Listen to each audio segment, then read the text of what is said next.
अस्सलाम वालेकुम दोस्तों। तो आज के वीडियो में हम बात करेंगे कि why do you need a single category on YouTube.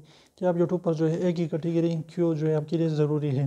क्योंकि अगर यूट्यूब वाले कहते हैं कि आपकी एक ही कैटेगरी होनी चाहिए, क्योंकि एक ही कैटेगरी से जो है आपका यूट्यूब चैनल एक ब्रांड बन जाएगा और आप एक ही तरह की वीडियोस बनाते रहेंगे तो वो यूट्यूब वाले के लिए भी उसके लिए आसानी होगी और उसको जो है आपकी वीडियोस पर इश्तिहार लाने में आसानी होगी कि वो जो है कंटेंट भी चेक करेगा कि एडवर्टाइजमेंट फ्रेंडली है या नहीं है। इसके अलावा अगर आप जो है मिक्स अचार बनाते हैं तो इससे कुछ भी फ़ायदा नहीं होगा और वो जो है आपके लिए नुकसान उठाना पड़ सकता है इससे। तो आप एक ही कैटेगरी सेलेक्ट करें और उसके बाद जो है इसी कैटेगरी पर काम करते रहे और वही कैटेगरी की वीडियोस अपलोड करते रहें। लेकिन हफ्ते में एक वीडियो अगर आपकी कैटेगरी से हट कर भी हो लेकिन कैटेगरी आपने वही रखनी है तो भी कोई प्रॉब्लम नहीं रहेगा। लेकिन कैटेगरी आपने चेंज नहीं करनी।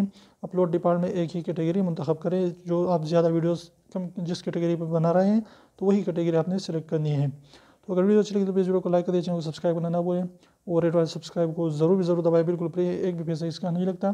तो आप 1 सेकंड निकाल लीजिए, उसको प्रेस कर लीजिए।